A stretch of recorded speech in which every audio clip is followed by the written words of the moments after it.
people don't really stand in line for movies anymore. No one stands in line for movies anymore? We were talking about how the Mandalorian, was it Grogu or Gagu? I think it's Grogu. You don't even know how to say it. It's Grogu Baby Yoda, because I haven't watched the show. It's just like, it's a footnote. It's a footnote movie. It's just okay, so but funny. is Baby Yoda, is that the name of Baby Yoda? People call him Baby Yoda. But it is Yoda, so it's like a prequel to like, you know. No, it's not. It's not Yoda. It's an alien related to Yoda, which is also part of my problem with all of this shit. Even though I like the character, I get it. No, that character's name is Grogu. Nothing feels special. Everything has been swallowed by the algorithm, and it's just like the momentous occasion of like action adventure cinema. At least like we get as movie buffs, we get excited seeing certain like more like indie directors or even horror directors, but like. I think like Christopher Nolan is like the last one. Like Steven Spielberg's name used to like make us feel like, oh, Steven Spielberg, like when we were kids. And and it's also not just because we're not kids anymore. That's bullshit. Yeah, Grandpa, it was a really funny reference.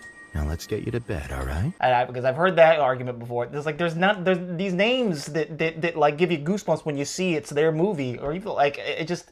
Well, I mean, doesn't again in like a big action adventure way.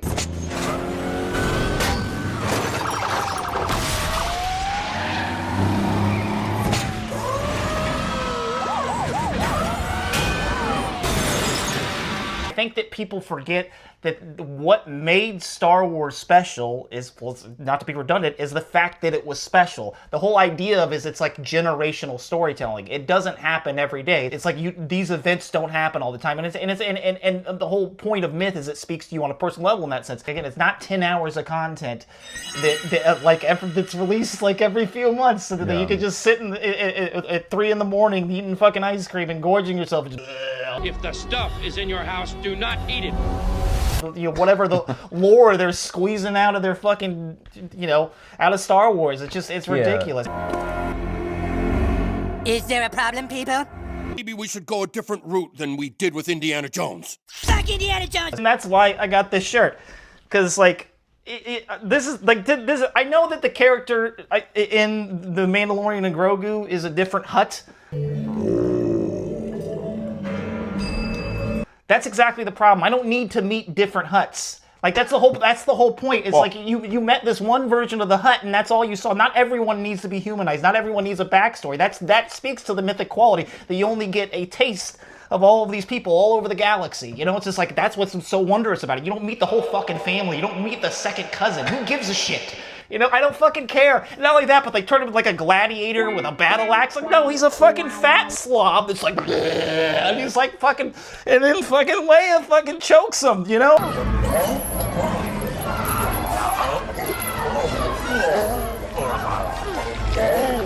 It's like these are the moments, baby. These are the moments. Not that fucking CGI gladiator shit. I just want something new, you know? It's just like... we're not going to get something new, because speaking of Hutts, did you hear they're refurbishing all the Pizza Huts? And we're getting the dine-in Pizza Huts again, with the little book club and everything? They're literally doing the reboot of the Pizza Hut... there's one guy that's like, he's going around and refurbishing the Pizza Huts. Now that's kind of cool. The old school dining style? The old school dining style. So the Force Awakens of Pizza Hut is happening? Exactly. I will say I'm intrigued by Gremlins 3.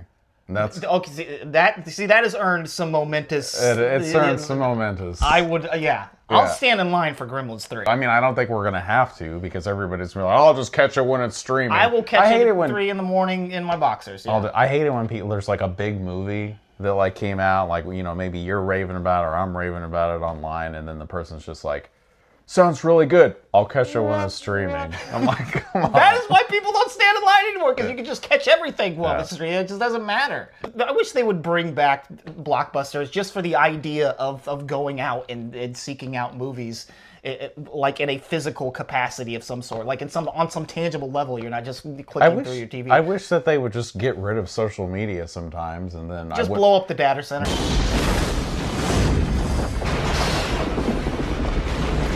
Can we just have Blockbuster back instead? Can we just blow up all the data centers, get rid of all of it, and we'll actually just people will go back to standing in lines for movies. Action adventure movies will have their mythic quality again. You know? I really hope that we're not investigated after this, like they think we're terrorists. Sorry, Mr. Zuckerberg, we're just joking. We're just joking, Mr. Zuckerberg.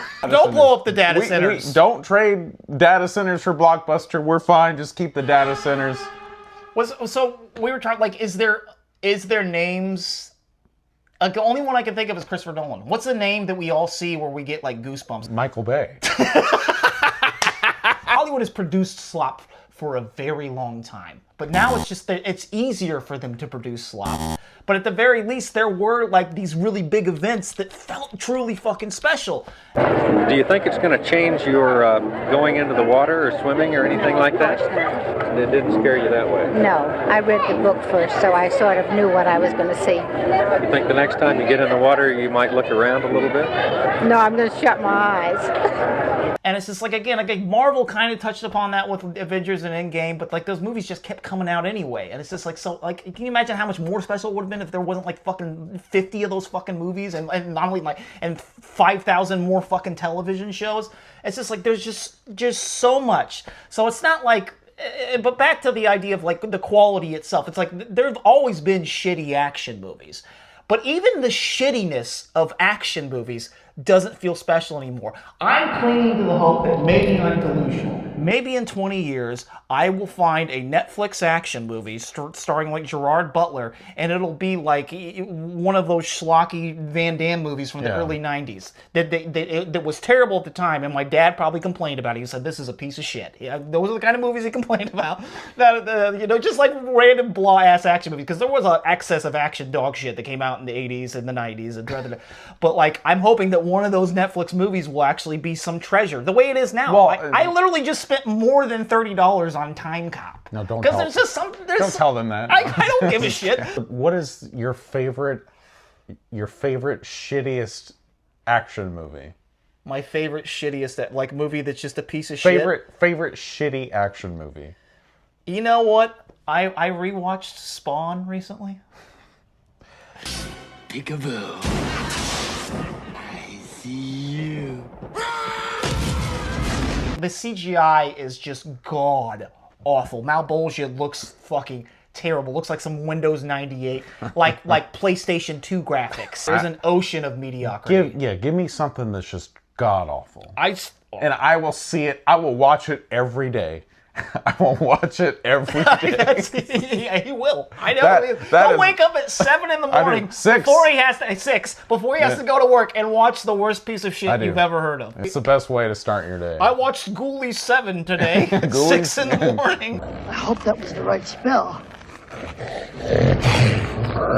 Remember Cats? The movie. Yeah, because people were it's so terrible, but a bunch of people went and saw it because it was so terrible. Yeah. So I'm hoping, I hope we have a good amount of those 20 years from now. We can look back and just really enjoy them.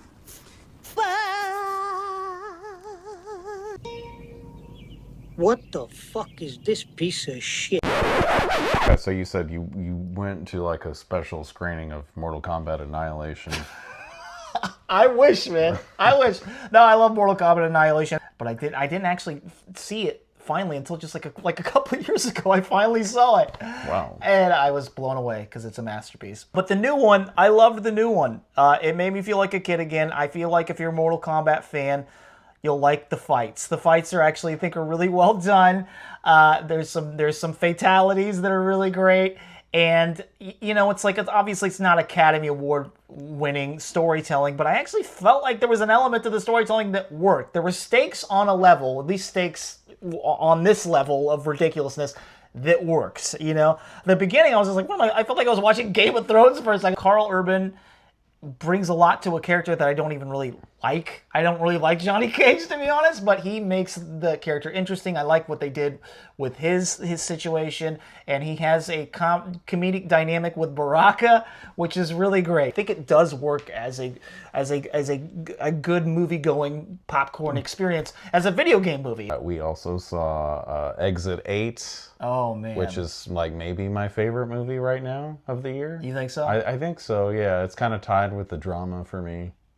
Oh, wow, that's interesting. Maybe I like the drama a little bit more, but there was just something really like oddly therapeutic about Exit 8. Really loved the experience of that. Exit 8 is definitely a better video game movie than Mortal Kombat 2. Like Don't get me wrong. Yeah, that's true. It is technically a video game movie. It's technically a video game movie, and it's weird because we're starting to approach, and I guess maybe we're currently in it, the video game renaissance in Hollywood. The Fallout show has been out. There's 2 seasons now, and that's fucking wonderful. I haven't been through all of the second season, but the first season was incredible. I was blown away. It's really, really fucking great storytelling all around. So it's like they finally figured out the video game adaptation, which had some troubles for a while. Mortal Kombat 2 was just fun, popcorn fun, dumb popcorn fun, but it worked. I felt like it worked on that level. And then Exit 8 is just a deeply, seriously well-made film. I don't give a fuck who you are. That is a good fucking movie. The story is great. The character stuff works. It has a very narrow lane too, and it still nails it. Yeah, it does have a narrow lane. It's like a magic trick. It's a simple film, but also deep and spiritual, and great music. I thought the acting was good. I did some digging, and I don't know if you knew this, but the number 8 is significant in like Japanese culture with like the Buddhist tradition. Did you know that? It is? Yeah, the number 8. And then so it's related to the Eightfold Path, which basically means to like be morally sound, live a righteous life. And a lot of the themes in the movie, they're all like all the main characters like are feeling guilty about something. And when the 8 is turned sideways, I don't know if you've seen much promo for the movie, but the 8 turned sideways means... It's like an infinity symbol. Infinity symbol, yeah, exactly. Yeah. So he was like stuck in that loop. Yeah. He had to come to the end of himself. Like that one poster, which is an awesome poster. Yeah. So so I thought that was really cool. I recently got a PlayStation 5 again, and I downloaded the game, and I played it, and it was awesome. I loved that game. And then, like, a couple days later, I saw the movie for the first time, and it was a very weird experience because, like, the movie pretty much perfectly, like, visually captures that game. Like, that, I mean, it like, there's not much deviation visually from what's actually in the video game than what you see in the movie. So that was a really weird experience. Hokum. Oh, yeah, I totally forgot about Hokum. So the Irish rip off of The Shining, I guess. The Irish Shining. Everyone thinks it's a rip off. It didn't even occur to me until you said something. It means my enjoyment of the movie was all in vain. Yeah, it was all in vain. I'm a big old normie for not noticing that it's actually. I wouldn't. That guy's a hack for ripping off The Shining. I wouldn't say. How dare me for enjoying the movie? And again, I wouldn't say that everybody thinks it's a ripoff of The Shining. It was literally just one guy. You just saw one comment. It's just one guy. No, it wasn't even a comment. It's a critic guy that I actually do like. Nah, fuck that guy. Yeah. Well, no, I gotta say he got me to join his cult after that because I kind of thought about it and I was like, I guess he's kind of right. Like it is kind of there's a few too many similar elements, but I also feel like there's so much about it tonally that does not remind me of The Shining at all. Now that guy like went and saw Obsession right before we did, so I saw his little recap of Obsession like an hour before we saw it, and he was like blown away by it, and he was like, this is like the best horror film to come out in the like 2020s. And he was like, if I was at like a film festival and they were showing this, he was like, I would like, like lay down all the money I had to buy this film, basically. He would take out a mortgage on his house to pay for the movie. Now, having said that, I don't think it was that good, but I did like it a lot. I was blown away. I thought it was good. I've said this before. I think that we're just, in that sense, we're spoiled. It's so funny because earlier I'm talking about the fact that these action-adventure movies don't feel special anymore because we're just so desensitized. But at the same time, horror has just been consistently incredible. When I go see a good horror movie, I'll see trailers for new other horror movies that are coming out, and I can just tell right away like what the shit is. Like I told you, I saw one the other night, and I was like, it was like Insidious 5 or something. Yeah, there's still plenty of dog shit that comes out all the time. So I really liked Obsession. I mean, it's like a familiar tale, like a Love Potion #9 kind of thing. It's a ripoff of talk about a ripoff. It's a ripoff of an episode of Tales from the Crypt. And that's true, and I can't really with Brooke Shields. Yeah, I think it's Brooke Shields. You only get one wish. I wish Nikki Freeman loved me more than anyone in the entire world.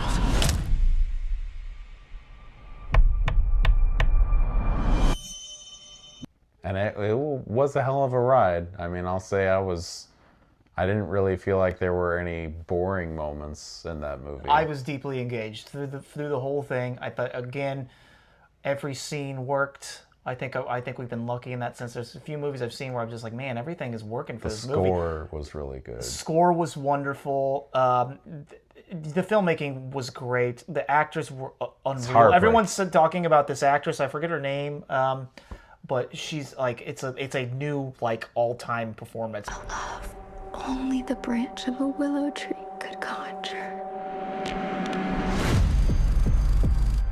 It's weird how you two are dating all of a sudden. Like, super dating.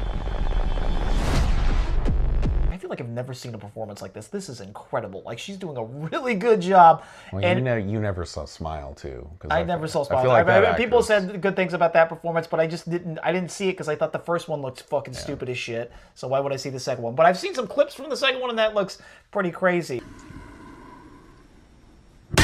Especially love a movie where I'm laughing a lot and I'm also fucking scared shitless. David Lynch does that a lot. David Lynch will make you laugh and creep you the fuck out simultaneously. Simultaneously.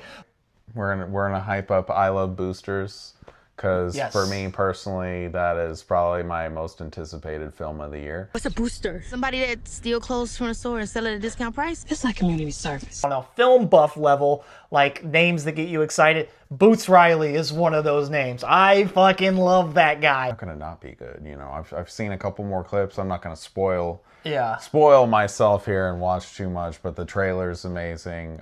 Everybody that's involved with it, I think, is great. So, and you know there's gonna be surprises. Oh, there's gonna be. Sorry to bother you. That movie did a great job with its marketing. Yeah. It didn't show nearly the amount of shit that happens in that movie. A lot of boring people complained about it. I'm just gonna say, yeah, I think you're boring if you think that ending sucks. Sorry. Well, you know what? You gotta do the shoo them away. Nah, that ending is wonderful. I don't understand people that complain about that shit at all. Yeah. The fact that it's so over the top is what's so great about it. Plus, I feel like the over top nature reflects the over the top tone of the whole fucking movie. What's the fucking problem? I feel like it's just so underrated, but I feel like it's one of those movies in like maybe 15 more years from now, like whatever one of those companies will do like some big Vinegar Syndrome will put it out re-release. I don't know. It's just like one of my favorite movies, Ash, that came out last year. Like a lot of people don't get it, but I feel like in like 10-20 years they're gonna be like, oh, they're gonna spend like, I mean, like with the way gas prices are right now, if we haven't been blown up by then, I feel like the 4K will probably be like 8K by then. It'll probably be like $800 for if we're not, wandering around aimlessly because all of us are vagrants and we're living in a post-apocalyptic nightmare. If we still have movies. Now I'm on an Escape from New York kick. Well, really a John Carpenter kick, but I feel like we should also just do a John Carpenter episode, and we should discuss. I would love to do that. We should discuss what your favorite John Carpenter movie is, why it's Ghost from Mars. Hell yeah. Did you get the new whatever that's coming? I considered buying it. I would, if I had 4K. I don't even like the movie. Have you seen buying it? You've seen the movie? I've seen parts, which is why I wanted to buy it, so I can hate myself. Well, I own it, so we should watch. Do you own it, or do you have like it on streaming? I own it digitally. I paid for it digitally, so technically that's even worse. That doesn't count. Technically it's even worse because you paid to not own it, basically. You paid exactly. It's worse because you paid not to own Ghosts of Mars. Come on, you mindless motherfuckers!